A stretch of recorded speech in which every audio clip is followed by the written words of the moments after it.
96 degrees. That is what the thermometer on my back porch here in Tennessee read last Thursday afternoon, and while half the yards on my street had gone crispy and brown, my front flower bed was blooming so loud you could see the color from 2 houses down. Blanket flowers, purple coneflowers, daylilies, all of them carrying on like it was a cool morning in May. And here is the part that surprises folks. A good number of those flowers went into the ground in the middle of summer, in heat just like this, not in spring, not in fall. July. Today I am going to walk you through 10 perennial flowers that do not just put up with the heat, they love it, and every single one of them can be planted right now. But stay with me all the way to the end, honey, because I am also going to tell you the one thing I do on planting day that decides whether a summer planted flower settles in or gives up. It is not extra water, and it is not shade cloth. It comes down to one specific thing the sun does to a brand new root in its first 12 hours in the ground, and almost nobody ever explains it. I'm Debra Wilson. I have been growing flowers for more than 50 years, ever since I was a little girl at my Grandma Hazel's elbow, and these days my yard is the most colorful one on the block. A good deal of what I am going to show you today came straight from her, back when summer planting was simply what folks did because July was when the plants went on sale. Now, before we get to the flowers, let me clear up the worry I hear most. Folks think you cannot plant anything in summer heat, and with delicate plants, that is fair. But a perennial is a flower that comes back on its own every year, and the heat lovers on this list actually settle in faster in July than they do in April. The reason is under your feet. Warm soil grows roots. A perennial planted in 75-degree soil puts out new roots in days, while the same plant in cold spring dirt just sits there and sulks. And there is a bonus. Right about now, garden centers across the country start marking their perennials down, sometimes to half price because they would rather sell them than water them through August. So the timing works for you twice. I will come back to that planting day trick I promised you, because it is the whole difference between a flower that takes hold and one that quits inside a week.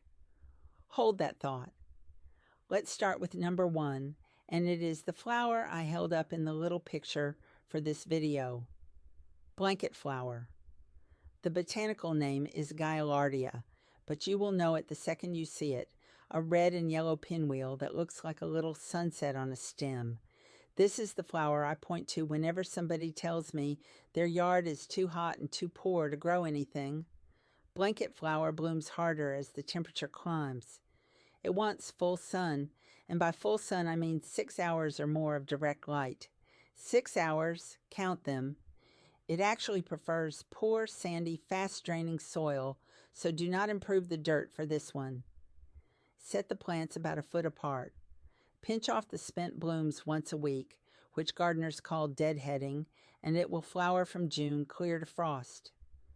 Mine bloomed the very first summer I planted them, right through a drought that browned the whole lawn behind them.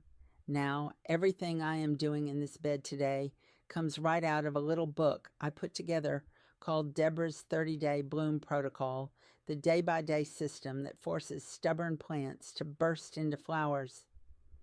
It is 122 pages of my Grandma Hazel's old pantry and shed methods, tidied up and written out plain like a recipe card from a neighbor. The first week walks you through diagnosing before you feed, the simple soil test Grandma swore by, counting your sun hours, and learning whether your plant blooms on old wood or new wood. The second week makes your corrections, feeding for flowers the honest way, and making the right cut at the right time. Weeks 3 and 4 carry you through the first buds with a per plant bloom playbook, one simple page for each flower.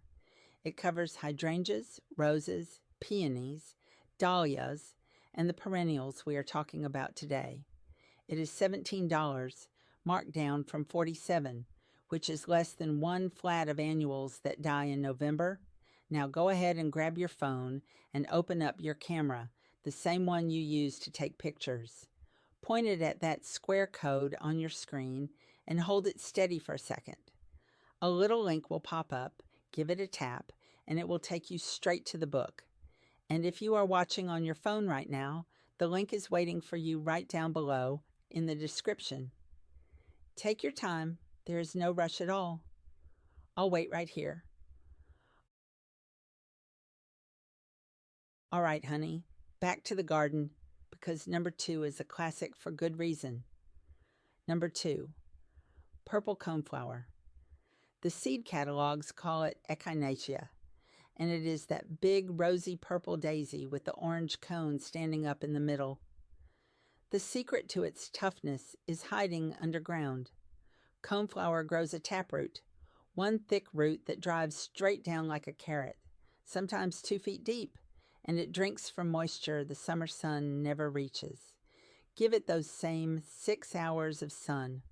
Water it well its first month while that taproot forms. After that first month, you can nearly forget it. The goldfinches will thank you too, because they ride the seed heads like little carnival horses come September. Number 3, black-eyed Susan. Golden yellow petals around a dark chocolate center, blooming in big, cheerful drifts from July until frost. This one was growing wild along the fence rows when I was a girl, and anything that can thrive in a Tennessee ditch will thrive in your flower bed. Plant it 18 inches apart because it fills in fast and spreads into a patch that gets showier every single year. If the leaves look a little dusty white in August, that is just powdery mildew, and it is cosmetic. The flowers keep right on coming. Number 4, daylily. Now listen, honey, if you have killed every plant you ever owned, start here. Each daylily bloom lasts one single day, but a healthy clump sends up so many buds that you get fresh flowers every morning for weeks. Full sun gives you the most blooms, though daylilies will forgive some afternoon shade. Set them 2 feet apart. Snap off the spent blooms when you walk by with your coffee. That is the whole job. My Grandma Hazel had a row of orange ones by the porch steps that nobody watered in 50 years, and they never missed a summer. Number 5, coreopsis, which the old folks called tick seed. Look for the threadleaf kind, with fine feathery foliage covered in small golden daisies, hundreds at a time, like somebody spilled sunshine on the bed.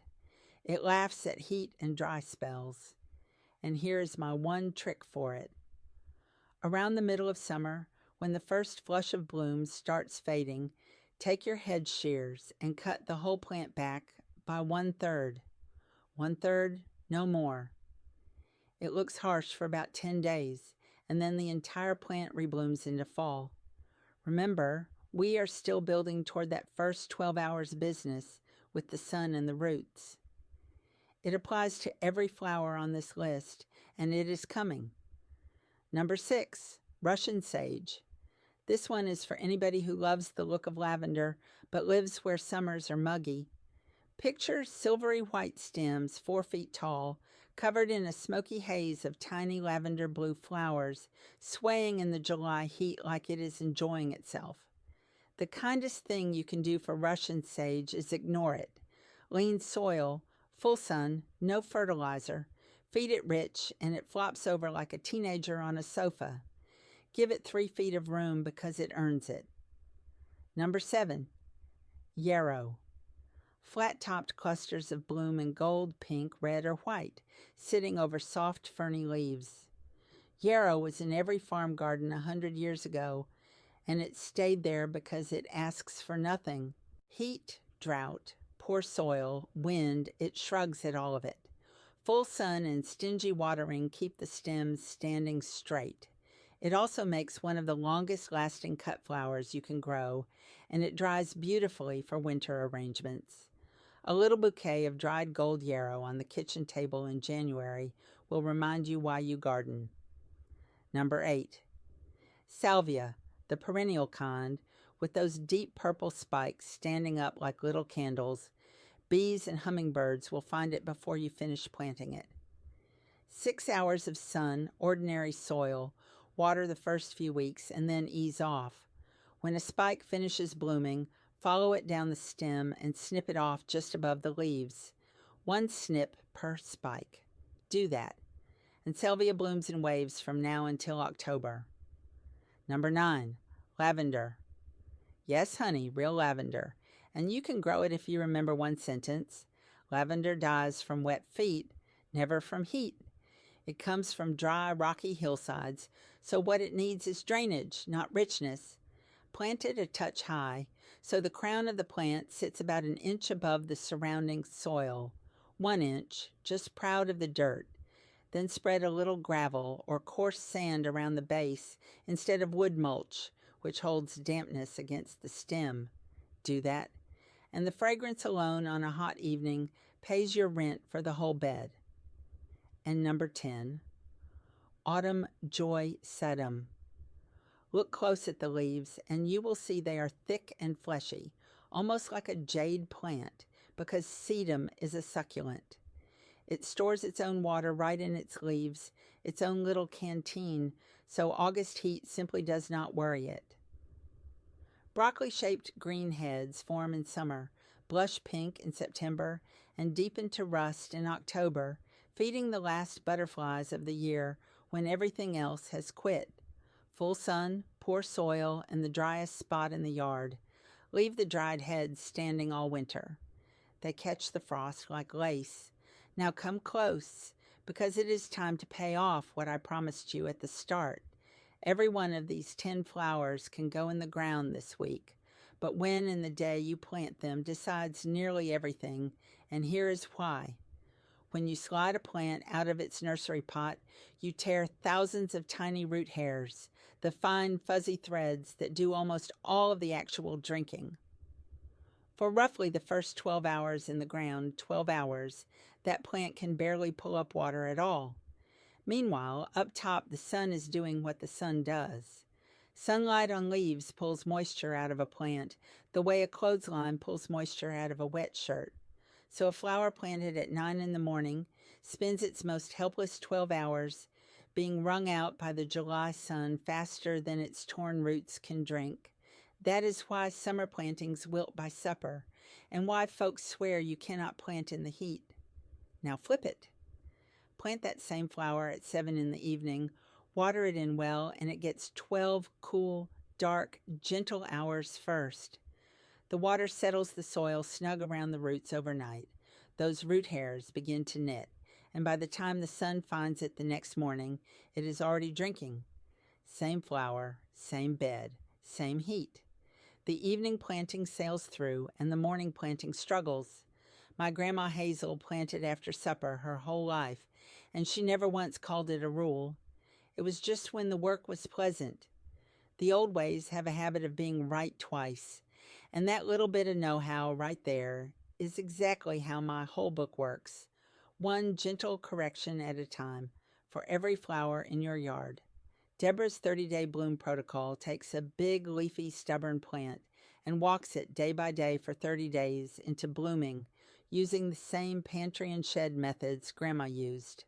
If your hydrangeas or roses gave you all leaves and no flowers this summer, this is $17, down from $47, against another whole year of waiting and wondering. Now go ahead and grab your phone and open up your camera, the same one you use to take pictures. Point it at that square code on your screen and hold it steady for a second. A little link will pop up, give it a tap, and it will take you straight to the book. And if you are watching on your phone right now, the link is waiting for you right down below in the description. Take your time. There is no rush at all. I'll wait right here. So there you have it. 10 heat-loving perennials, blanket flower to sedum, all of them ready to plant this week in the evening after supper. Tell me in the comments which of these 10 you are going to plant first and what state you are gardening in, because I love picturing where these flowers are headed. I read every single one, and come back next time because I am going to show you the kitchen scrap my Grandma Hazel buried beside every rose bush in late summer, and the reason the old-timers swore it was behind their biggest June blooms. Now go on out there and get your hands in the dirt, honey. I'll see you in the garden.